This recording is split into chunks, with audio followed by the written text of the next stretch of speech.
여러분들, 우리 하나님은 살아서 역사하십니다. 근데 특별히 1장, 요한계시록 1장 4절에 뭐가 나오냐면요. 7교회가 나오고 있어요. 그러면서 뭐가 나오냐면 다 7영이 나오고 있습니다. 7영. 7영이 나오고 있는데, 이 7영은요, 다음과 같이 또 표현을 하고 있죠.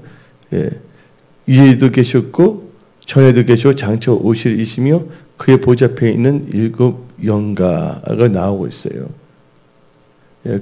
하나님의 7영으로 하나님께서 이 세상을 창조하셨다는 것을 신학 서적을 볼 때 나와요. 이 성경에서는 자세히 안 나오고 있는데, 근데 첫째 뭐냐면 7가지 영을 다 이렇게 볼 수가 있습니다. 사랑의 영이 있습니다. 우리 하나님은 사랑이시거든요. 이 사랑은 마음하고 연결되어 있다는 걸 아셔야 돼요. 오늘은 이제 편안하게 또 어느 정도 신앙이 또 다 있는 분들이지만 우리 교회 성도님이 특별히 여기 계신 분들 또 신앙이 또 이렇게 탁월하신 분들이니까 오후 예배까지 예배 드린 분인데, 특별히 뭐냐면 7영은요, 첫째가 사랑의 영입니다. 사랑의 영은 우리 어디에 연결되냐면 마음에 해당되고 있어요. 그 다음에 말씀의 영이 있는데, 두 번째는요, 그것은 이제 머리에 해당되는 거예요. 세 번째는 회복의 영이 있어요. 그 이사야에서 잘 나오는데 치유하는 역사가 일어나잖아요. 그 회복의 영이 임해도 좀 있습니다. 건세의 영이 있어요. 이 건세의 영은 어둠의 영을 멸하는 건세가 있습니다. 무슨 영이요? 건세의 영이. 그 다음에 그 부유의 영이 있어요. 이것은 땅의 부유와 하늘의 부유를 의미하는데, 이것은 요한계시록 4장에서 언급하고 있어요. 6번째가 생명의 영입니다. 여기 천사의 생명, 또 인간의 생명은 다 예수 그리스도부터 나온 거예요. 왜냐면 예수 그리스도가 누굴 다 창조했어요? 사람도 창조했어요. 천사들은 저절로 태어나는 사람입니까? 아니면 하나님이 지었습니까? 하나님이 다 지었기 때문에 이 성령이 7가지 영에서 하는 생명이에요. 창조의 그 기름이 있는 거예요. 창세기 1장을 보게 되면 하나님의 신이 수면에 운행했다는 말 나오잖아요. 그 신이 나는 어떻게 생각하냐면, 하나님이 전혀 모르고 한글 성경책을 보니까 하나님이 신발을 신었나 이렇게 생각했어요. 어디 하나님이 신발 신고 지고 이렇게 하나? 영을 봐. 그게 아니에요. 그래서 7가지 영에서 이건 신학적으로 나온 거기 때문에 내가 설명하면 끝이 없어요. 이제 오후 예배 시간에 아주 심플하게 말한 거예요. 요한계시록 1장 4절에 7영이 나오는데, 7영은 누구의 영이면 하나님의 영입니다. 근데 이게 7영이 나타나는 게 첫째가 뭐냐면 사랑이에요. 그래서 뭐냐면 우리가 계속 외치잖아요. 요한계시록 요한 1서를 보니 하나님은 무엇이라? 사랑이라. 하나님께 우리 구원하신 것도 우리를 우리 죄인들에서 사랑하셨기 때문에 우리를 구원하러 오셨다는 거예요. 근데 사랑은요, 지식이나 머리가 아니라 머리 역사 아니면 마음으로 역사하시는 거예요. 그래서 하나님을 사랑할 때 뭐냐면 머리로 사랑하는 말하지 않았어요. 뭘 다하여? 마음을 다하여가 들어갑니다. 그래서 하나님께서 뭘 보시냐? 하나님을 사랑하는 하나를 마음을 감찰하시는 거예요. 쉽게 말하면 중심을 감찰하신다는 거예요. 여러분들 어쩌면 코로나19 사태도 있어요. 어쩌면 번거로울 수도 있어요. 근데 우리 산사님, 딱 우리 교회 기둥 핵심 집사 안수사님에서 이렇게 하나님께 예배 드리고자 하나님을 사랑하고 또 교회를 사랑할 때 나온 거예요. 근데 교회와 예수를 뭐 하지 말라? 분리시키지 말라. 교회와 예수님은 똑같은 거예요. 여러분들 베니스의 상인을 보게 되면 상인이 나오잖아요. 근데 피하고 뼈를 나눌 수가 있어요, 없어요? 살을요.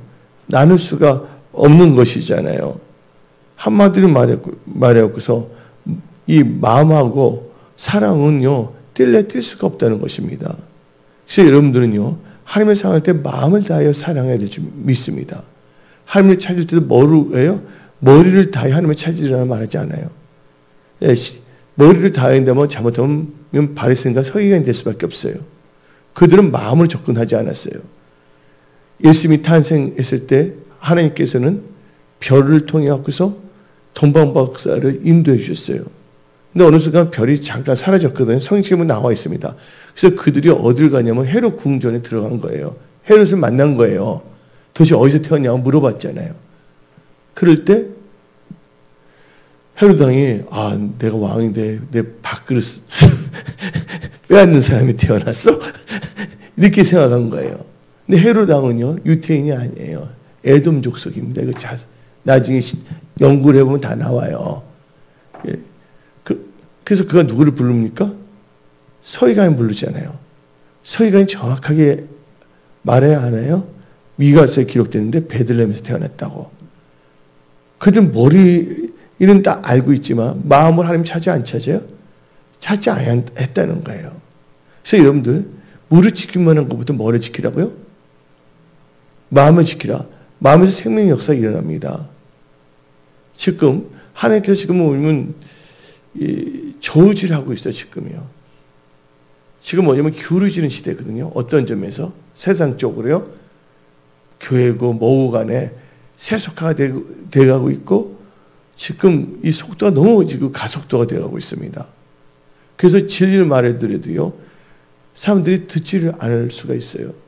아니면 사람들은 하나님의 말씀을 듣기를 원한다고 했지만 하나님께 주신 말씀은 별로 안 좋아할 수가 있어요. 자기의 귀에 듣기 좋아하는 말을 원하고 있거든요. 자기 듣기에 좋은 말이란 것은 마음을 타치하는 게 아니라 자기가 생각하는 것을 합리화시켜주는 말입니다. 귀에 듣기 좋아하는 말이란 것은 따지고 보면 마음의 문제가 아니라 귀의 문제, 생각의 문제예요. 그가 뭔가 생각을 하고 있는데 이 말씀을 통해서 그 생각을 합리화시켜 주는 거. 그러니까 생각을 지극하면 그 생각에 의해서 마음이 좋아지는 거예요. 근데 여러분 말씀을 들을 때는 생각이 기능이 아닙니다. 마음으로 말씀을 받아야 된다는 거예요. 생각의 말씀을 받아들인 게 아니에요. 그래서 예수님께서 말씀하시기를 사람의 마음은 밭이고 하나님의 말씀은 뭐라고 했어요? 씨앗이랬어요. 근데 생각이라 말하지 않았거든요. 씨앗을 생각에 심는다 하지 아니했거든요. 마음에 심는 것이거든요. 근데 이 생각도 어떤 점은 중요한데 생각에 말의 기능이 들어갈 수가 있거든요. 근데 생각의 역사로만 나가면 안 되는 거거든요. 예를 들자면 가룟 유다의 마음에 뭐를 넣었다고요? 예수를 팔 말을 줬다는 게 생각을 넣었다는 거예요. 생각을 심어넣었잖아요. 여러분 말하면 이 말이 바로 여러분의 생각을 의미합니다. 그리고 대화하다 보면 말하다 보면 그분의 생각을 알 수 있어요? 없어요? 그분이 이 장에서 말하는 사람은 어쩔 수가 없지만 말하다 보면 그 생각을 알 수가 있다는 거예요. 근데 하나님께서 일곱의 영이 나오고 있잖아요. 하나님의 영인데 일곱 영은 이제 신학적으로 볼 때 성경적 신학입니다. 이거는 오순절에서 볼 때 어떻게 이제 구분하냐면 하나가 사랑의 영이다. 사랑의 영은 마음에 해당이 된다. 그래서 하나님께서 뭘 보시냐면 여러분의 중심 마음을 보시는 거예요. 하나님을 사랑하는지 안 사랑하는지. 그래서 하나님께서 십계명이 있었잖아요. 우리 십계명이 있었잖아요.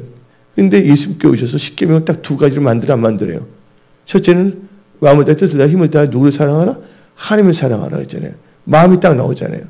두 번째 기능은 뭡니까? 이웃을 너 몸 사랑같이 사랑하라. 딱 이 마음하고 연결되는 거거든요.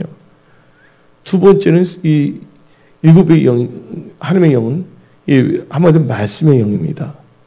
이 말씀을 통해서 여러분들의 생각이 견고한지를 무너뜨립니다. 그래서 에레미야서를 보게 되면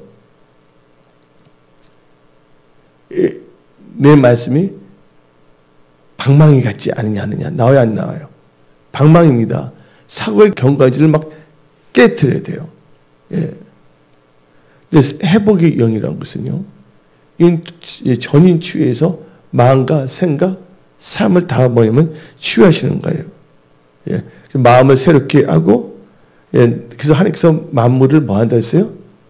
새롭게 하신다고 나와 있거든요. 신약 성경에도.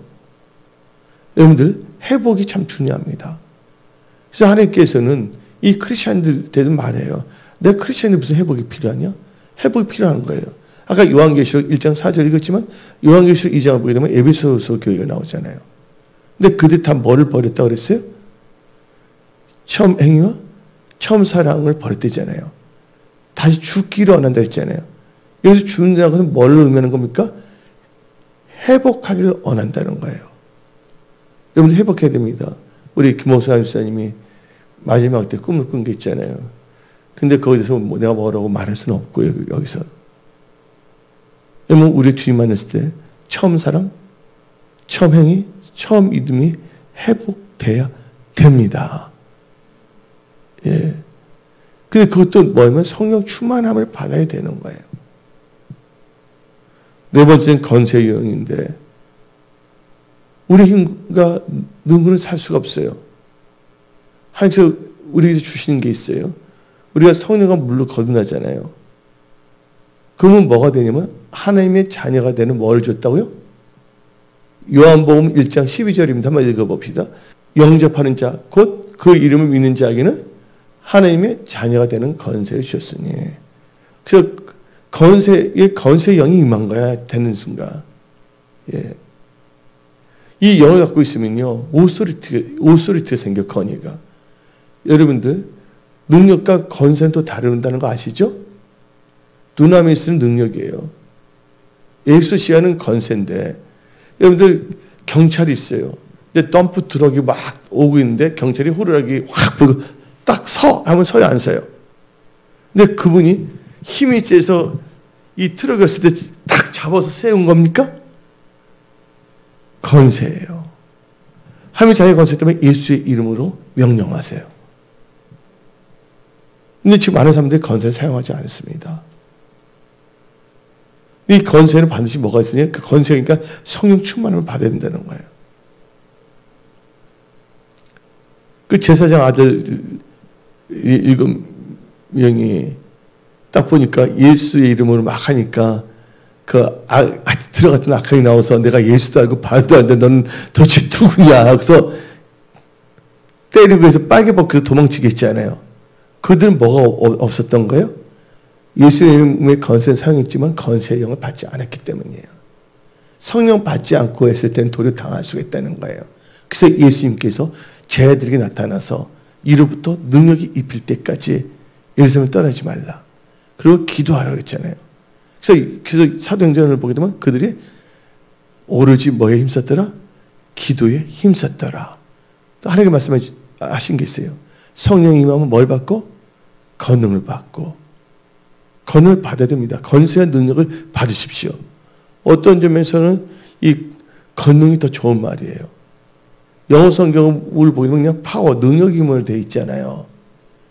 권능은 뭡니까? 건세와 능력이거든요. 여기 계신 분들은 하나님의 건세와 능력이 임할지어다. 예? 진짜 막을 수 있는 힘도 있어야 되겠지만 말로 이 건세를 딱 할 수가 있는 거예요. 그래서 어둠의 영을 결박하고 또 어둠에 잡혔던 사람을 풀어낼 수 있는 건세가 있는 거예요. 누가 악한 영이 사라져볼 때 예수의 이름으로 명령하잖아요. 건세에 있는 두 가지, 한 가지를 명령했지만 두 가지 역할이 나오잖아요. 하나는 그 안에 있던 악한 영을 쫓아내고 반면에 이걸 다르게 표현하면 이마 있고 맞박인데 그분은 뭐야? 자유케 하는 영이 하는 게 건세거든요. 어둠의 세력을 물리친다는 건 어둠에 잡혀있던 사람을 뭐하게 한다? 자유케도 할 수 있다는 걸 깨달아야 됩니다. 그 다음에 조금 이제 다시 말씀하면 네 번째는 건세의 영입니다. 사랑의 영, 말씀의 영, 회복의 영, 네 번째가 건세의 영, 다섯 번째는 부유의 영이에요. 여러분들 고린도후서 한번 봅시다. 고린도후서 8장을 보죠. 사람들이 부유에 대해서는요, 뭐 기복주의로만 매도하는 경우가 있어요. 그러다 돈을 하나님보다 더 사랑하면 안 되죠. 그건 완전히 기복주의죠. 단지 그 사람이 돈이 많다면 하나님 잘 믿고 적다면 하나님을 못 믿는 것처럼 착각하는 그건 진짜 잘못된 거거든요.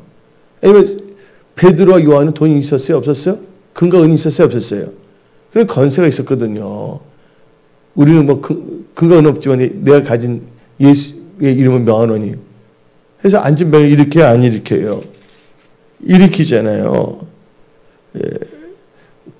다 같이 고린도후서 8장 9절 읽어봅시다.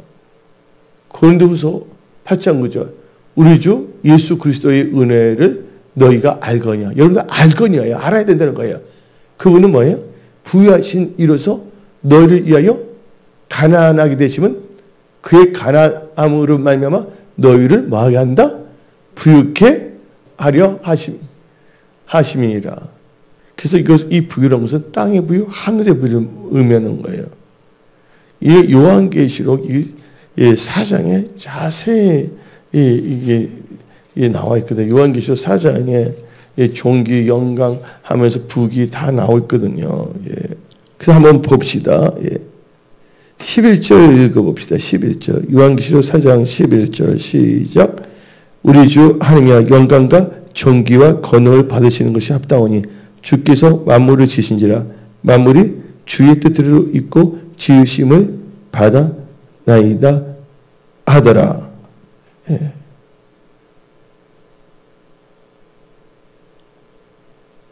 그래서 영광과 존귀와 이 감사를 드리고 있는데 여기 계신 분들은 하나님이 부여하신 것을 가져야 돼요. 성경 말씀 보면 나오잖아. 약한 자를 강하게 만드시고 가난한 자를 뭐하게 하신다?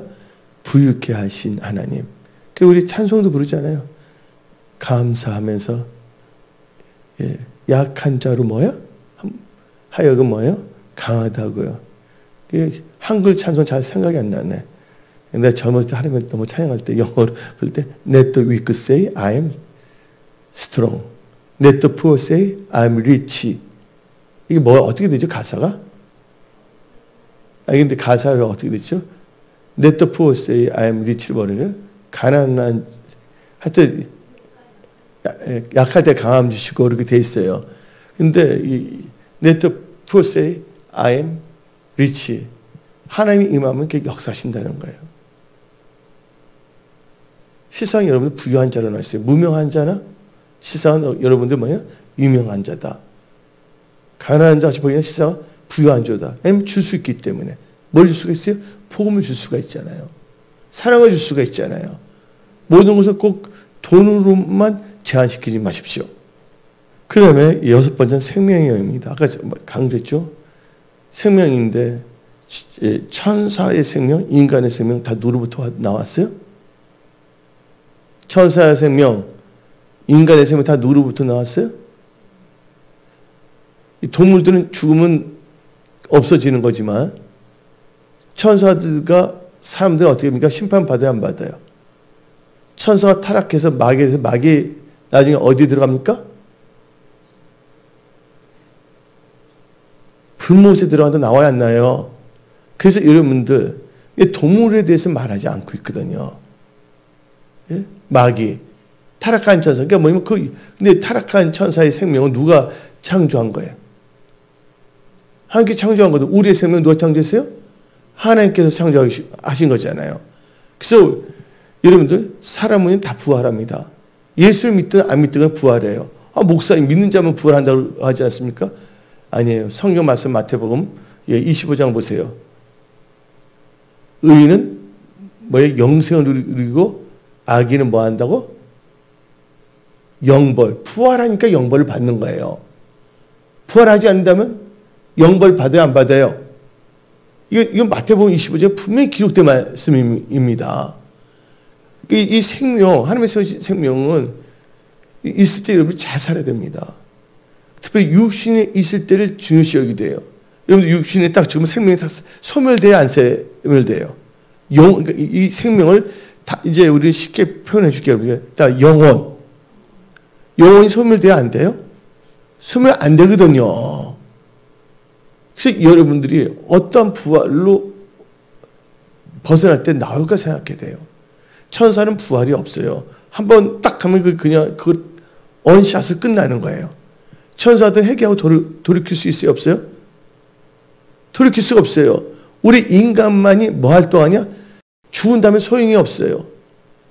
이 육신의 장막에 있을 때만이 뭐 할 수가 있다?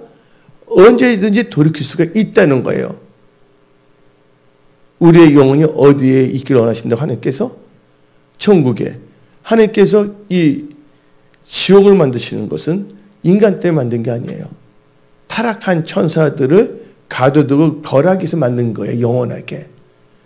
그런데 인간이 하나님의 말 듣지 않고 마귀의 미혹당하는 놈은 같이 오면 거기에 들어갈 수밖에 없다는 것입니다. 어떠서 하나님은 사랑이신데 왜 지옥을 만드냐고 말하고 있어요. 마귀 때 만든 거예요. 우리 인간은 뭐예요? 하나님의 영을 받았으면 하나님 뜻대로 살면 될 거 아니에요. 하나님의 거역하고 대적하고 마귀 보면 그 마귀 가는 데 갈 수밖에 없는 것이에요. 여러분들이 누구를 따르느냐 참 중요합니다. 그래서 여러분들이 영의 생각을 따를 것인가? 유신의 생각을 따를 것인가를 곰곰이 생각하십시오. 여러분들 이 생명을 통해서 뭐냐면 영생을 얻는 거예요. 여러분들이 태어나지 않았다면 영생 얻을 수 있어요? 없어요? 여러분들이 엄마 뱃속에서 이 세상에 태어나지 않았다면 아니 원래 있었는데 엄마 뱃속을 통해서 나오지 않고서 곧장 뱃속에 없는 상태에서 영원한 세계에 들어갈 수 있어요? 없어요? 들어갈 수 없거든요. 이 중간 단계가 있어요. 이 단계에서 여러분들이 어떻게 살 것인가를 하나님께서 보고 계시고 있다는 거예요. 그래서 베드로전서 1장 9절을 한번 봅시다.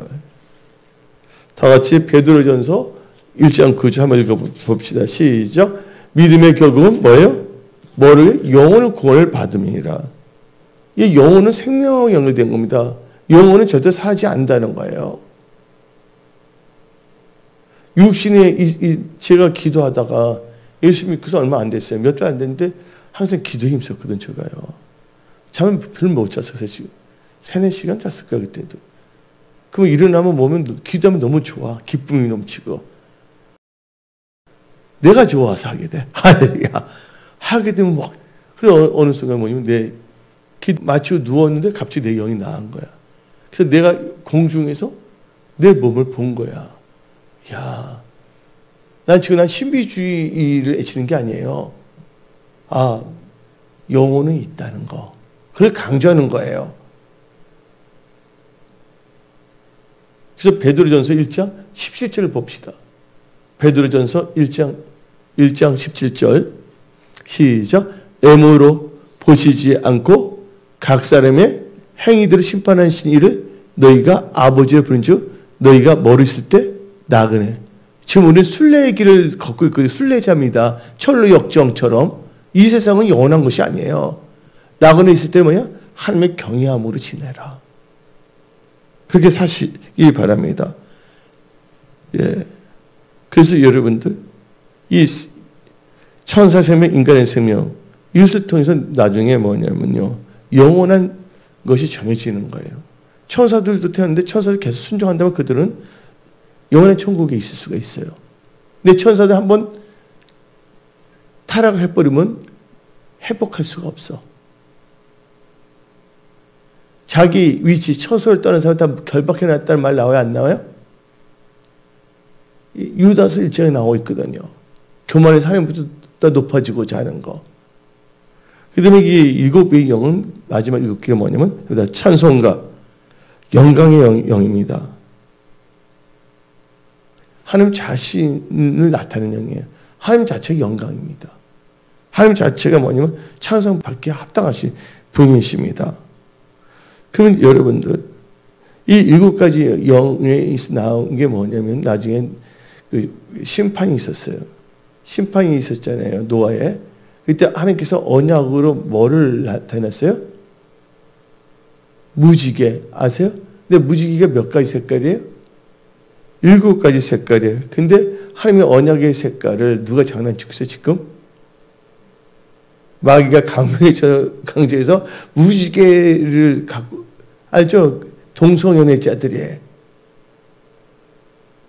여기 무지개 마크는 동성애를 나타내는 게 아니라 언약을 나타내는 거예요. 데오스 아무로 브라질에서 한 교회인데 100만 명이 진짜 있는 교회거든요. 우리나라는 믿음을 선포하는 교회고 100만 명이 있다고. 거기 진짜 100만 명이 넘는 교회. 그 데오스 아무로 네비 미란다 거기 목사님. 거기 상징이 뭐냐면요. 무지개예요. 그러면 그거 보고서 그 교회 밖을 보고서 동성애 교회라고 오해하지 마십시오. 예. 그래서 여러분들 다 같이 한번 봅시다. 이사야 4장 4절을 보게 되면 하나님의 영에 대해서 자세히 나오고 있어요. 이사야 4장 4절 봅시다. 여기서 심판하는 영, 선물이라는 영이 나온다. 한번 읽어봅시다. 시작. 이는 주께서 심판의 영과 소멸하는 영으로 시온의 딸들의 더러움을 씻기시며 예루살렘의 피를 그 중에서 청결하게 하실 때 됨이라. 그래서 예루살렘이 뭐라 그랬어요? 예루살렘이 뭐예요? 피를 그 중에서 청결하게. 피는 뭐를 의미합니까? 성경에서 생명을 의미한다는 거예요. 성경에 나와 있어요? 안 나왔어요? 예. 근데 하나님의 영이 뭐예요? 심판을 하는 영, 소멸하는 영. 소멸하는 영, consuming fire에서 하나님이 우리의 죄를 다 소멸해 준다는 거예요. 이사야도 해결할 때. 그래서 이사야 4장 4절은 하나님의 영을 뭐로 비유했냐? 심판하는 영과 소멸하는 영. 그러면서 이제 하나님의 영은요, 아까 일곱 영, 요한계시록에 대해서 신학적으로 해서 정리해서 말한 거고요. 구체적으로 뭐 7개의 영을 이렇게 설명하지는 않아요, 성경에서는요. 근데 이것은 뭐 제가 이거 증명하기 위해서 시간을 낭비할 수는 없는 거고. 근데 또 이게 이사야서를 보게 되면 이 하나님의 영을 6가지를 표현할 수가 있어요. 근데 2개씩 묶어서 나오고 있는데, 이사야 11장 2절 봅시다. 이사야 11장 2절. 다 같이 시작. 그의 이에 여호와의 영이라 나오죠. 여호와의 영이 무슨 영입니까? 하나님의 영입니다. 곧 뭐예요? 지혜와 총명의 영이요, 모략과 재능의 영이요, 지식과 여호와를 경외하는 영이 강림하시니라고 나와 있습니다. 그럼 여기서 여호와의 영은 뭐예요? 지혜의 영입니다. 그다음에 총명의 영이죠. 그래서 모략의 영입니다. 모략하면 전략. 그다음에 무슨 영? 재능의 영. 그다음에 지식의 영, 여호와를 경외하는 영. 그래서 여기 성령이 임하면요, 뭐를 하냐? 하나님을 경외할 수밖에 없어요. 근데 성령 받았다고 해서 하나님을 경외하지 않은 거, 하나님 나한테 죽어? 그런 말 할 수 있어요, 없어요?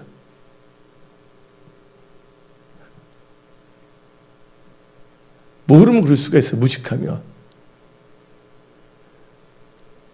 하나님을 경외하십시오. 하나님을 경외함으로써 악에서 떠난다는 것입니다. 근데 사단의 머리도 7개예요.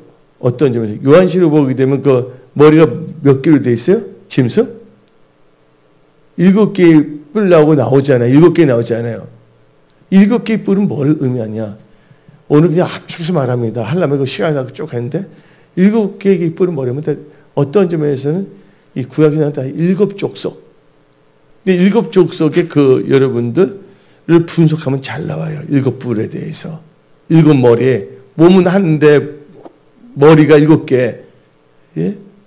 근데 이것을 분석하려면요, 가나안에 무슨 족속이 있어요? 7족속이에요. 7족속은 누구의 통치를 받았어요?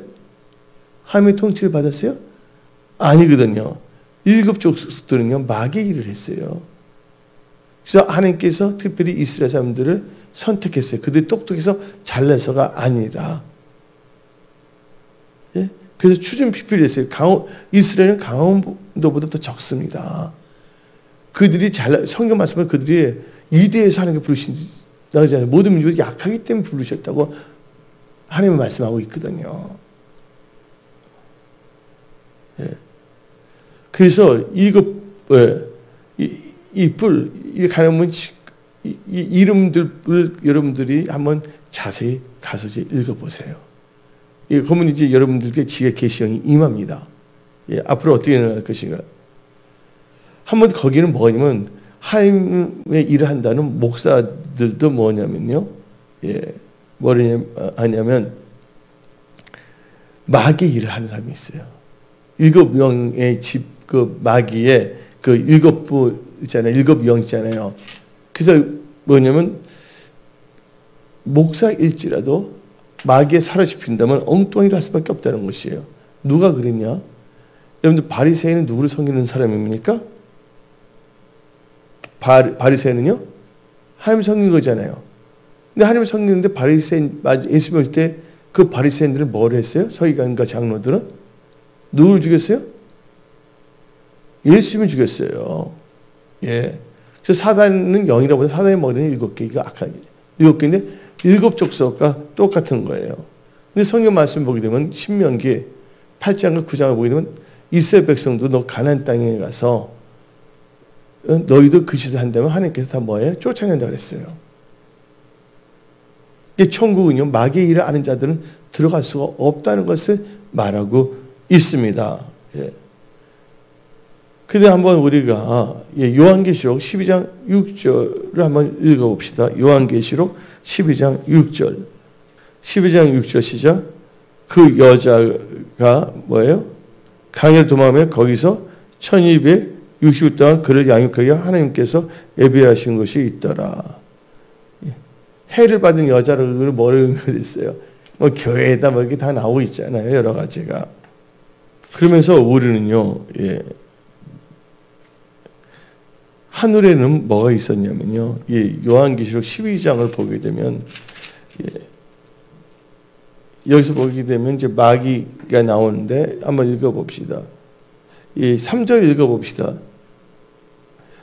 여러분들 머리가 7개 뜨니까 요새 사람들 성경책 읽으니까 목사가 바른 말을 해드려도요, 이거 엉뚱한 말 하지 않냐고 의심을 하는 경우가 있어요. 그래서 요한계시록 12장 3절 읽어봅시다. 시작. 하늘에 또 다른 이적이 보이니 보라, 한 큰 붉은 용이 있어. 머리가 몇 개라고?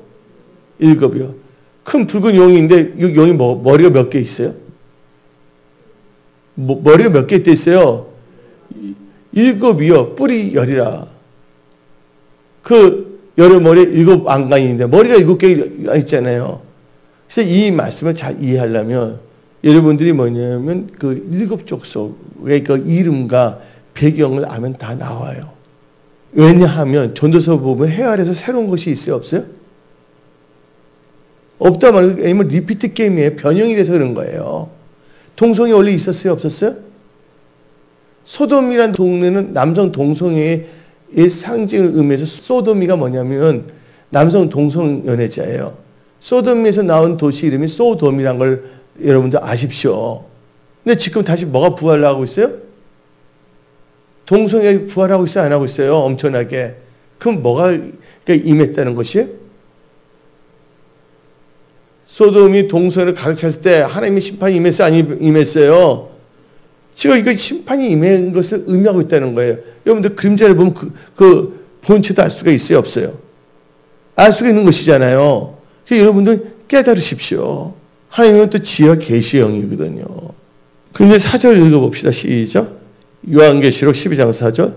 그 꼬리가 하늘의 별 3분의 1을 끌어다 땅에 던지더라. 그래서 여러분들 별은 뭐를 의미하는 겁니까?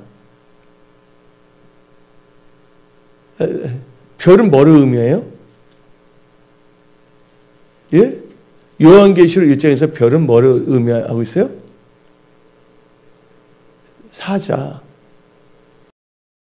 요한계시록 한번 1장을 봅시다. 19절 20절 봅시다.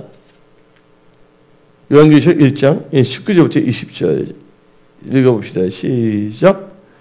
그러므로 내가 본 것과 지금 있는 일과 장차 될 일 기록돼서 내가 본 것과 지금 있는 장차 될 일을 기록하라. 내가 본 것은 내 오른손에 7별의 비밀과 또 7 금초대라. 7별은 7교회의 사자, 7초대 7교회이라. 7별은, 그러니까 별은 뭘 의미하는 거예요? 교회 사자. 어떤 점에서 목사를 볼 수도 있다는 거예요. 근데 사단이 뭐 한다고? 3분의 1을 첩보에서 내려오게 했다고 요한계시록 12장 4절은 말하고 있잖아요. 여러 가지 해석이 나올 수가 있지만, 용이 해사하는 여자 앞에서 여기서 여자라는 뭐를 의미합니까? 교회를 의미하잖아요. 그러니까 목사들이 타락하면 안 됩니다. 내가 말하고 싶은 것은. 그 해산하면 그 아이를 삼키고자 하더니 이렇게 쭉 나오고 있는데, 여러분들, 그래서 제가 이제 여러분한테 원하고 싶은 것은 성령 충만함을 받으십시오. 성령 충만을 오게 되면 제가 이제 신학적 정리에서 7가지 영에 대해서 설명했고, 근데 성경적인 말씀하는 게 제일 편하네요. 말씀을 전해 듣는 자도 안전해요. 오늘 항상 우리는 무슨 중심이 되어야 된다고요? 말씀 중심으로 살아야 되겠습니다. 그래서 이사야서는 뭐로 나오고 있어요? 심판은 하는 영, 소멸의 영이 나오고 있고, 이사야 11장에서 뭐가 나오면 6가지의 영에 대해서 나오고 있어요. 그걸 여러분들 다 추문하십시오. 또 하나님께서는 지혜와 계시의 영이라고 요한 에베소 1장에 나오거든요. 옛날 개역 한글에서는 지혜와 계시의 정신이라 나와 있는데 그 잘못된 번역이에요. 개역 개정에서는 그것을 올바로 다 이렇게 번역이 됐어요. 그 다 그게 뭐냐면 다 정확하진 않아요. 그래서 여러분들 꼭 성경책을 여러 번역본을 꼭 보세요. 비교하면서. 그러면서 이제 제가 여러분한테 오늘은요, 이제 이 언약에 대해서 잠깐 이제 말씀을 딱 하고자 하는데, 약속에 대해서 한 5가지 대해서 간략하게 말하고 싶습니다. 뭐가 있냐면 5가지 특징이 있어요. 뭐가 있냐면 다 약속. 근데 두 번째가 뭐냐면 계약. 세 번째가 조약이 있어요. 조약이란 말 들어봤어요? 조약?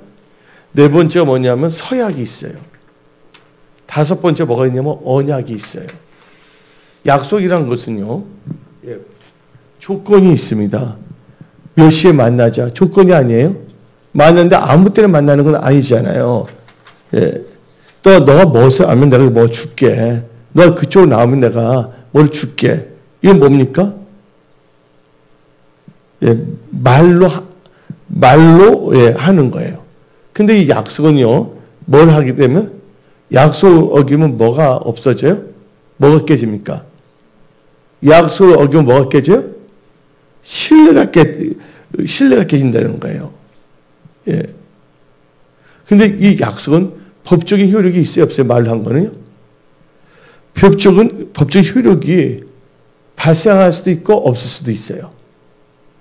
녹음했을 때 나오잖아요. 이것은 뭐냐면요, 이 약속이라는 건 뭐냐면 언어적인 계약이야. 무슨 계약이라고요? 언어적인 계약이에요. 말로만 하는 거예요. 이제 이걸 어기게 되면 무조건 뭐가 깨진다? 신뢰가 깨진다는 거예요. 이 5가지에 대해서 말하면 성경 볼 때 이걸 보고서 보면 많은 게 열려요. 두 번째는 계약이라는 게 있어요. 계약은 뭘 통해서요? 여러분 집을 살 때 뭐 할 때 뭘 합니까? 전세할 때 전세 계약이라는 게 전세 언약이라고 합니까? 전세 약속이라고 합니까? 계약이라고 그러잖아요. 이것은 뭐냐면 서면을 통해서 쌍방간에 계약을 합니다. 여기는 반드시 뭐가 효력이 있냐면 법적 효력이 발생합니다. 만약에 이 계약을 어겼을 때는 법적인 대가를 지불해야 된다는 거예요. 근데 이것은 뭐냐면요, 세상 법과 하나님의 법에도 다게 연결되어 있어요. 근데 언약은 제일 강한 거 하나님 거예요. 근데 세 번째 뭐가 있냐면 이제 조약. 조약은 뭡니까? 조약은 국가, 족속과 족속이 하는 거예요.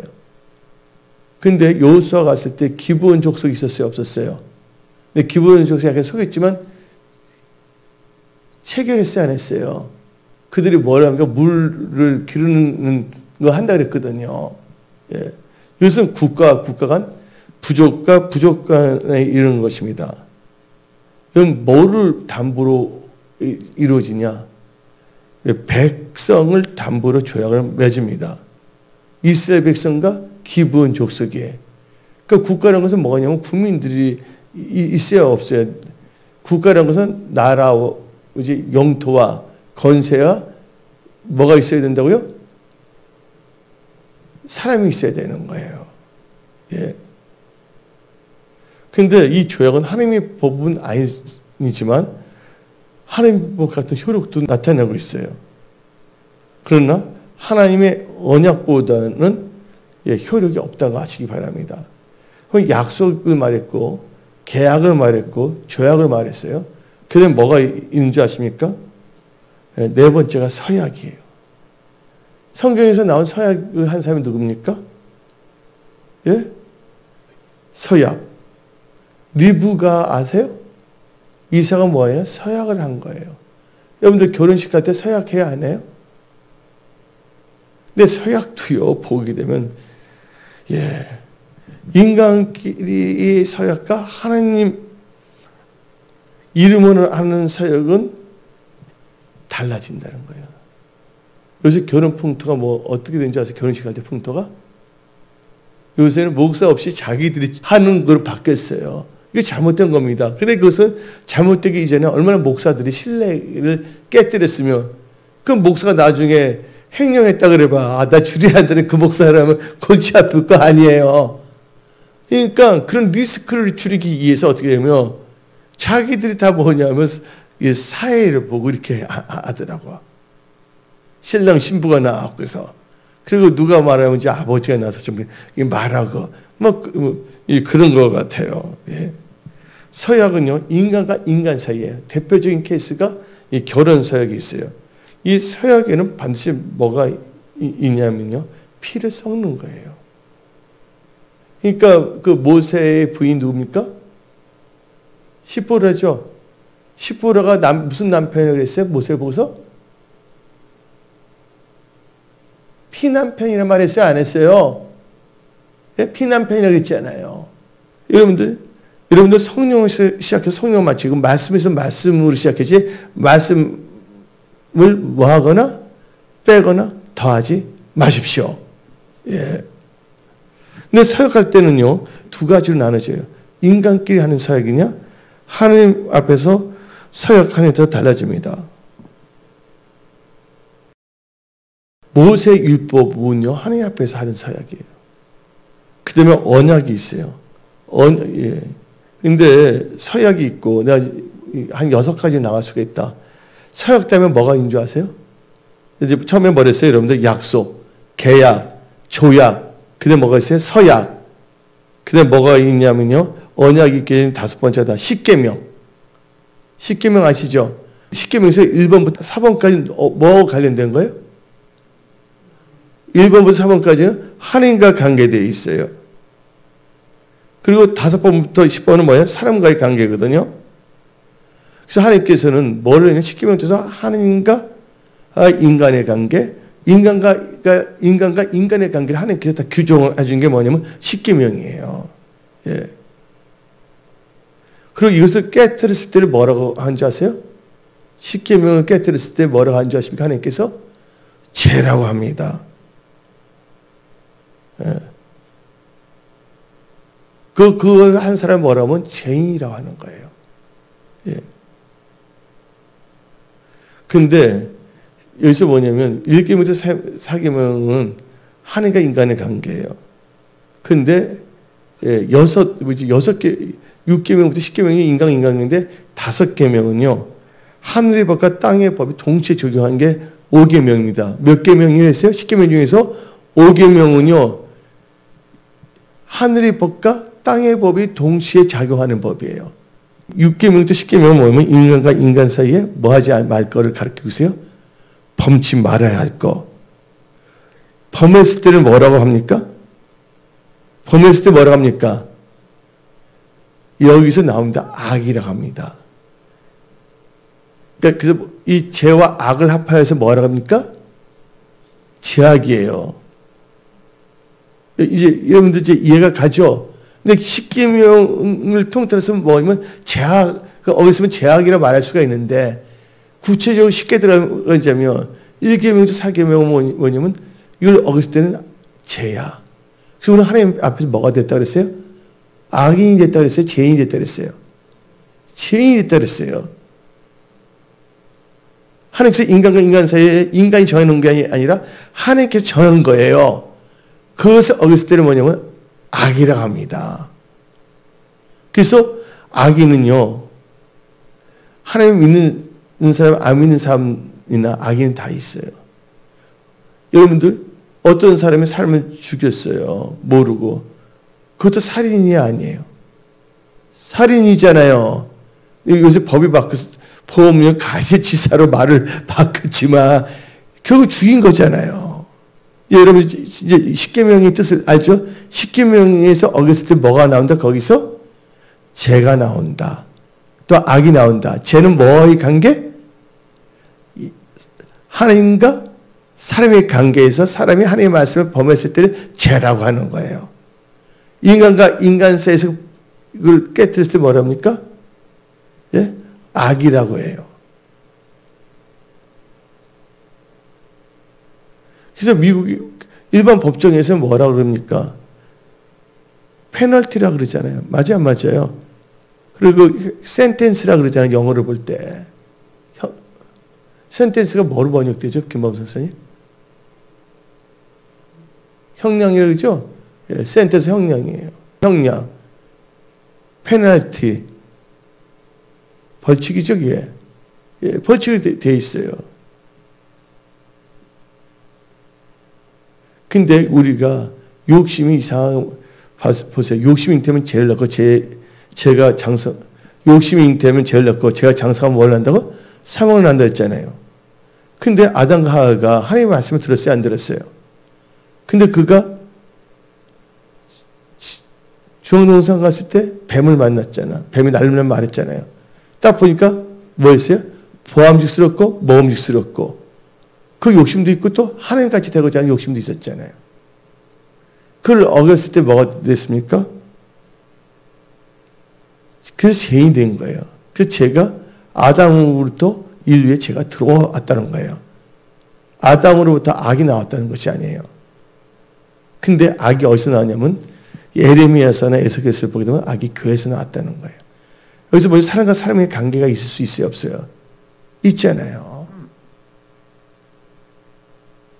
물론 지금 현대 사회에서는 이제 뭐라고 말하냐면 어떻게 형법을 어겼다 그래서 형사범이라고 그러지 죄인이라고 불러요, 안 불러요? 법적 용어에서 죄인이라고 불러요, 형사범이라고 그래요? 피가 언고에서 죄인이라고 부르지는 않거든요. 근데 이제 우리가 이제 기독교가 들어간 데에서 이제 기독교의 그 영향을 받다 보니까 기독교 문화가 있으니까 이렇게 대하고 있거든요. 예. 그래서 성경을 볼 때 이 죄인과 악인의 개념을 이 관점에서 잠언을 보게 되면 더 여러분들이 이해가 하기가 쉬운 거예요. 근데 하나님을 경외함으로써 뭐가 나오냐면 잠언서 3장을 봅시다. 잠언서 3장 읽어보면 다음 것입니다. 7절 읽어봅시다. 잠언 3장 7절 스스로 지혜롭게 여기 만져다 여호와를 경외하며 악을 떠날지다. 하나님은 경외하고 악을 떠날지다 됐어요. 근데 이 말이 한번 이걸 봅시다. 잠언 16장 6절 봅시다. 잠언 16장 6절 인자와 진리를 인하여 뭐가 해주고 죄악이 속하게 여기 뭐가 나옵니까? 여기는 악만 나오는 것이 아니라 죄악이 나오고 있어요. 죄악이 속하게 되고 여호와를 경외하는 말미암아 악에서 떠나게 되리라. 하나님을 경외하면 다른 사람들에게 엉뚱한 짓을 할 수 없어요. 근데 여기서 뭐냐? 인자와 진리를 인하여 여기는 뭐가 언급이 됐어요? 죄가 언급됐고 악이 속하게 됐다 그랬어요. 근데 이제 창세기부터 보게 되면 이제 뭐가 나오냐면 제사법이 나옵니다. 근데 제사법을 하면 내가 은혜를 하나님이 막 주셔서 받은 게 있는데 은혜를 많이 받았어요, 제가. 그다음에 이제 그 십계명 끝났는데 뭐가 나오냐면 다시 한번 강조 처음에 뭐였어요? 약속. 두 번째 뭐랬어요? 약속 때문에 뭐예요? 계약. 세 번째가 부족과 부족. 국가는 뭐야? 조약. 네 번째 뭐야? 서약. 서약의 대표적인 케이스 뭐야? 이삭과 리브가 서약했잖아요. 서약이 있고 결혼. 그것도 서약도 두 가지인데 하나님 앞에서 서약하냐 인간끼리 서약하냐 또 달라지는 거고 그다음에 언약이 뭐가 있냐면 다섯 번째 십계명이 있고 마지막으로 뭐가 있냐면 언약이 있어요. 언약을 뭐라고 하냐면 언약이 있으면 반드시 이 언약은 뭐를 생각합니까? 피의 언약. 피의 언약이 중요합니다. 하나님과 인간 사이의 영원한 피의 언약이에요. 그래서 거기서 뭔 제사할 때 보시 식물이 아니라 동물을 잡아요, 안 잡아요? 예? 배추 갖다 놓고 드세요. 그거 아니거든요. 다 같이 창세기 9장 12절을 봅시다. 이 창세기 9장 참 중요해요. 이게 언약이 나오는데 이게 노아와 언약이 나오는데 봅시다. 시작. 하나님이 이르시되 내가 나와 너 사이 너희와 및 너희와 함께하는 모든 생물 사이에 대대로 영원히 세우는 언약의 증거는 이거이시니. 예.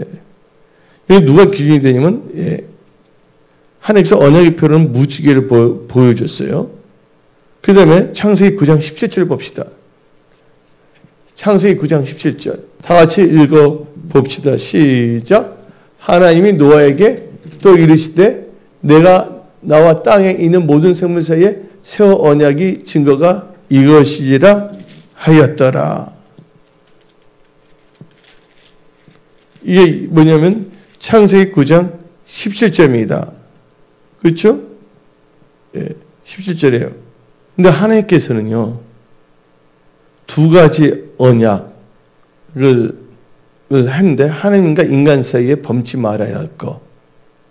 또 하나님 스스로 지키기 위한 것이 있어요. 언약은 하나인데 두 가지 내용이 들어가 있는데 뭐예요? 하나님과 인간 사이에 뭐 하지 말할 것? 범치 말아야 할 것이 있어요. 두 번째 또 지켜야 될 거와 범치 말할 것이 이게 한 카테고리면 또 하나는 하나님이 약속한 걸 하나님 자신 시키는 거. 이게 표현이 되어 있습니다. 근데 이제 뭐가 냐면 언약에는 이 피가 중요한데 수소 6마리, 암수 1마리, 어린 양 염소 피들게 쭉 나와 있는데 이것은 이제 창세기 15장을 잠깐만 봅시다. 이제 언약이 나오는데 노골적으로 나온 게 있어요. 창세기 15장 9절입니다. 여러분들 이 창세기 15장에 나올 때 여기 나왔을 때 아브라함이에요. 아직 아브라함이 되지 않고 아브라함의 상태예요. 예? 이제 하나님께서 이 제사에 대해서 강조합니다. 한번 읽어봅시다. 시작. 여호와께서 그에게 이르시되 나를 위하여 3년 된 암소와 3년 된 암염소와 3년 된 수양과 산부들기와 쥐부들기 새끼를 가져올지니라 했어요. 그래서 뭐야? 암소가 나오죠? 수소 나와요, 안 나요? 수소하니까 뭐 산소, 수소에서 내가 발음하기가 뭐예요? 암소의 반대가 뭐예요? 남자 소라 그래? 수소라 그래? 수소라고 하잖아요. 여러분들, 암소 한 마리가 수소 6마리의 그 가치가 있습니다. 수소는 뭐냐면 잉태를 못 하잖아요. 예. 근데 이게 언약의 의식이 있어요. 강한 부족과 약한 부족이 세울 때와 약한 부족이 세울 때가 쭉 있거든요. 근데 이 부족기 할 때면 앙의 이름으로 계약을 체결해요. 근데 하나님은 왕중왕이세요? 아니세요? 아브라함은 이제 대표가 되는 것이 아닙니까? 그래서 이제 이 창세기 15장이 중요한 게 뭐냐면 제사를 드리는 게 나와요, 안 나와요? 하나님께서 친히 말씀하셨어요. 6절부터 읽어봅시다. 창세기 15장 6절부터 시작. 창세기 15장 6절부터 아브라함이 여호와를 믿으니 여호와께서 이를 그의 의로 여기시고 또 그에게 이르시되 나는 이 땅을 너에게 주어 소유를 삼게 하시고 너를 갈대아 우르에서 이끌어낸 여호와니라. 갈대아 우르에서 이끌어냈다는 것이에요. 그가 이르되 주여 내가 이 땅을 소유로 받은 것을 무엇을 알리까? 땅을 주는데 뭐로 알릴까? 질문했어요. 그럼 뭐라고 합니까? 하나님께서 여호와께서 그에게 이르시되 나를 위하여 3년 된 암소와 3년 된 암염소와 3년 된 수장과 3분의 1 새끼를 가져왔지라. 10절 아브라함이 그 모든 걸 가져다 그 중간을 쪼개고 쪼갠 것을 마주 대놓고 그 새는 쪼개지 아니하였으며 속여 그 사치에 낼 때 아브라함은 쫓았더라. 근데 여기서 이제 중요한 게 나오는데 사람은 쪼갭니다. 뭐 아브라함이 쪼갰어요? 안 쪼갰어요? 하게 드릴 때 하나님은 그 쪼개지를 아니합니다. 예. 나중에 제사법에서 그 당시에 쭉 나오거든요. 예. 예. 그래서 창세기 15장 보게 되면 쪼개는 것은 누가 쪼갰어요? 아브라함 쪼갰잖아요. 근데 하나님은 쪼개지 않습니다. 예. 창세기 15장 17절을 봅시다. 하나님은 성령의 칼로 쪼개버리지. 15장 17절 읽어봅시다. 15장 17절 시작. 해가 져서 어두울 때 연기 나는 하루가 보이며 타는 햇불이 쪼갠 고기 사이로 지나더라. 근데 여기서 이제 사람은 쪼개지만 하나님은 쪼개지 않고 뭐로 역사한다면 성령의 검으로 역사하시는 거예요. 네, 지금 이거 깊게 들으려면 시간 오늘 밥 먹고 계속 말씀해야 돼. 그래서 이런 말씀을 알게 되면 이제 여러분들이 기도할 때 성취가 볼 때 하나님께서 특별히 깨닫게 해주고 있거든요. 여러분 성취가 볼 때 눈이 열릴 줄 믿습니다. 사람은 자기가 쪼개요. 근데 하나님께서는 쪼개 하면서 성령의 칼로 쪼개 씌웁니다. 그래서 나온 게 이제 아브라함은 양을 하는데 이제 하나님과 아담의 맺은 언약이 여기 나온 거예요. 한번 여기서 읽어봅시다. 18절 시작. 18절 창세기 15장 18절. 예. 그날이 여호와께서 아브라함과 더불어 뭐를 세웠다고요? 언약을 세우되 내가 이 땅을 애굽 강에서 큰 강 유브라데스까지 너희 생에 주노니 했어요.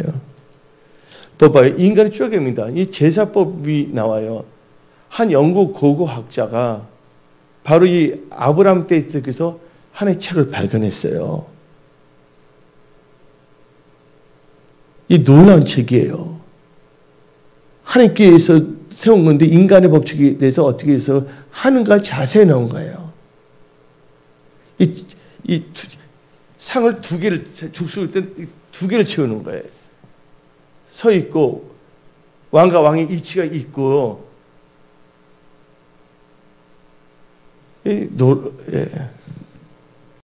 놀라운 것인데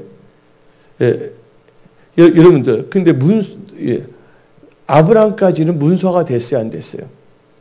노아 때부터 아브라함까지는 그때 문서가 됐어요, 안 됐어요? 여러분들 십계명이나 그 모든 것이 다 언제 기록되어 있어요? 모세가 시내산에 올라가잖아요. 40일 금식할 때. 모세가 받은 게 뭡니까? 예? 모세가 받은 많은 사람들이 십계명만 받았다는데 뭘 받냐면 모세 오경, 창세기, 출애굽기, 레위기, 민수기, 신명기 모세가 쓴 거예요, 그거예요. 그래서 모세 오경이라고 합니다. 그걸 보고서요. 그 또 받은 게 뭐냐면 십계명이에요. 그게 또 받은 게 뭐예요? 성막 만드는 거. 이 세 가지를 받아갖고서 온 거예요.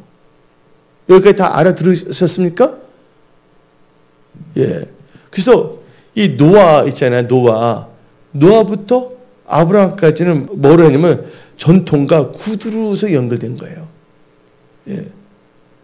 이제 모세가 그것을 이제 하나님의 그 성령의 감동돼서 썼죠. 창세기 15장 한번 4절 한번 읽어봅시다. 창세기 15장 4절. 자식이 없을 때인데 창세기 15장 4절 시작. 여호와의 말씀이 그 이마에 계시되 그 사람에게 너 상속자가 아니라 너 몸에서 낳자 너 상속자가 되리라 하고 하나님께서 여러 가지를 역사하시는데 그러면 이제 성경 말씀 창세기 17장은요 모든 그 약속은 뭐냐면 아버지부터 아들로 나가는 거예요. 여러분들 저 보세요. 성령의 기름 부음은요 스승부터 오는 게 아니라 아버지부터 오는 거예요. 아버지. 예를 들자면 여러분들 그래서 뭐냐면 요새 보게 되면 일만 스승은 이때 참 앞에 드물다고 누가 말했어요? 신약 성경에 사도 바울이 말했습니다. 일만 스승 이때 참된 아비는 드물다 그랬어요. 그때 우리가 신부가 돼서는 안 됩니다. 이것을 또 이용해서 또 이렇게 이상한 카톨릭 교를 만들면 안 돼요. 근데 성경이 나오는데 두 가지가 나올 수가 있어요. 엘리야와 엘리사 나오잖아요. 그 다음에 이방인이지만 나만 장군과 종이 나오고 있잖아요. 그 다음에 말라기서를 보면 알 수가 있어요. 뭐가 나오냐면 엘리사가 엘리야의 아들이 아니에요. 아들 아니죠. 육신적으로. 근데 그거 뭐냐, 요단강을 건너서 아니 거듭났을 때, 거듭난 다음에 어떻게 했어요? 엘리사를 부를 때 뭐로 불렀어요? 선지자님이 불렀어요? 아버지에 불렀어요? 열왕기하 2장을 봅시다. 열왕기 2장 12절. 시작. 엘리사가 누가 뭘 보고요? 승천했잖아요. 승천하고 있잖아요. 그러니까 엘리사가 보고 소리지되 내 아버지여 내 아버지여 이스라엘 병과 그 마병이라 하더니 다시 보지 않자 이에 엘리사가 자기 옷을 잡아 돌려짓고 엘리사 몸에서 떨어진 것을 주워가지고 엘리야 몸에 떨어진 뭐야 다 읽어봅시다. 시작. 떨어진 것을 주워가지고 돌아와 요단 언덕에 있어서 모든 기름과 성령이 강력한 것은 아버지부터 온다는 걸 아셔야 돼. 근데 이거 여러분이 집에 가서 자세히 보세요. 시간이 벌써 3시 30분이 다 돼가고 있는데 한번 9절 읽어봅시다. 11개 2장 찾은 게 9절 한번 읽어봅시다. 시작. 건너매 엘리야가 엘리사에게 이르되 나를 너에게서 데려감을 당하기 전에 내가 너에게 어떻게 할지를 구하라 했어요. 엘리사에게 이르되 당신의 성령이 뭐예요? 하시는 역사가 갑자기 내게 있게 하소서. 성령의 기름 부으면요 아버지부터 온다고 알아야 돼. 근데 나만 장군이 말을 안 들었잖아요. 엘리사 선포했을 때 그때 분명히 그분 종 아니면 하인이었거든요. 근데 어떻게 말합니까? 그들은 그냥 하인이 아니에요. 아버지 아들 같은 영적 관계에 있었다는 거예요. 그래서 열왕기하 5장을 봅시다. 열왕기하 5장. 열왕기하 5장 13절. 다 같이 한번 읽어볼까요? 시작. 그의 종들이 나와서 말하되 내 아버지여 선지자 당신에게 큰 일을 행하라고 말했다면 행하지 아니했을까? 하물며 당신에게 이르기를 씻어 깨끗하게 알아 함이니까. 무슨 관계예요? 아버지 아들 관계거든요. 근데 말라기서를 통해서도 이 나옵니다. 말라기서 4장 4절부터 6절까지 읽어봅시다. 말라기서 4장 4절부터 6절. 너희는 내가 호렙에서 온 이스라엘을 위하여 내 종 모세에게 명령한 법 곧 율례와 법도를 기억하라. 보라 여호와의 크고 두려운 날이 이르기 전에 내가 선지자 엘리야를 너에게 보내리니. 그래서 엘리야 보는 데에서 뭐가 생각이 나요? 엘리야의 심령을 가진 사람이 누굽니까? 신약의 침례 요한. 그러니까 어떤 사람들 침례 요한이 엘리야의 한상이라고 하면 그건 그 이단입니다. 6절 읽어봅시다. 시작. 그가 아버지의 마음을 자녀에게 돌이키게 하고 자녀들의 마음을 그들의 아버지에게 돌이키게 하리라. 돌이키지 아니면 들을건대 내가 와서 저주로 그 땅을 찔까 하노라. 교회에는 뭐냐면 일만 쓰는데 참 아비가 없다는 거예요. 그러니까 아버지의 마음을 갖고 있는 사역자들이 많이 나와야 될 점 있습니다. 그러니까 아버지 자기 자신을 포기하나요? 끝까지 기도하고 나가는 것이잖아요. 물론 자식이 아닌 데는 그 출교라는 건 있을 수가 있어요. 이건 극한 케이스인데. 그래서 예수님께서 여기 보게 되면 출애굽기 19 에레미야서 31장 31절 봅시다. 모세의 언약이 나오고 노아의 언약이 나오는데 에레미야 31장 31절. 여기 또 언약이 나오는데 이게 중요한 거예요 지금. 여호와의 말씀이다. 보라 날이 이르니 내가 이스라엘 집과 유다 집에 뭘 세운다고? 새 언약을 맺으리라. 그 다음에 32절. 이 언약은 내가 그들의 조상들의 손을 잡고 애굽 땅에서 인도하여 내던 날에 맺은 것과 같지 아니할 것은 내가 그들의 남편이 되었어도 그들이 내 언약을 깨뜨렸습니다. 여호와의 말씀이니라. 33절. 그러나 그날 후에 내가 이스라엘 집과 맺은 언약은 이러하니 곧 내가 나의 법을 그들의 속에 두며 그들의 마음에 기록하여 나는 그들의 하나님이 되고 그들은 내 백성이 될 것이냐. 여호와의 말씀이니라. 그래서 여러분들 이 언약은 참 중요한 거예요. 여러분들 이 세상 살 동안 형통하게 원하십니까? 여러 힘과 능력은 형통할 수가 없습니다. 그래서 여러분들 신명기 29장 9절 한번 읽어봅시다. 다 같이 읽어봅시다. 시작. 그런즉 너희는 이 언약의 말씀을 지켜 행하라. 그러면 너희가 하는 모든 일이 형통하리라. 예, 근데 제가 몇 년 전에 말했어요. 어떤 목사님한테. 마지막 날이 가까울수록 어떤 역사가 이러면 인간적인 결혼식 할 때 인간적인 서약을 해서 하나님의 언약을 대신하고 있다는 거예요. 서약도 뭐냐면 하나님 앞에서 해야 됩니다. 그런데 하나님의 맺은 언약이 파했을 때는 또 어떻게 되냐. 주의종 앞에서 결혼식 했잖아요. 안 됐을 때 주의종 앞에서 잘못된 이혼 문서를 풀어야 합니다. 이혼했다고 뭐냐면 선포를 하는 거예요. 아예. 오늘 제가 말씀을 선포한 게 뭐냐면 하나님의 뭐냐면 영과 언약에 대해서 말씀을 짧은 사이에 전한 거예요. 그래서 사탄은 뭐냐면 머리를 갖고 속성이 뭐냐면 7머리를 갖고 있지만 하나님은 무슨 몇 개의 영? 7영을 갖고 있다. 요한계시록 보니까 용이 한 마리가 있는데 머리가 몇 개가 있다 그래서 7개가 있는데 그 7개는 여러분한테 힌트를 줬어요. 제 팁을 주는데 뭐냐면 가나안 땅이 뭐야? 7, 그때 한 족속이 아니야. 왜냐면 그 7명은 다 특성이 있는 거거든요. 7머리의 특성을 그 7족속을 위해서 잘 여러분들이 한번 이렇게 말씀을 묵상하며 이렇게 바이블 스타일을 해보세요. 이게 다 이게 풀려집니다.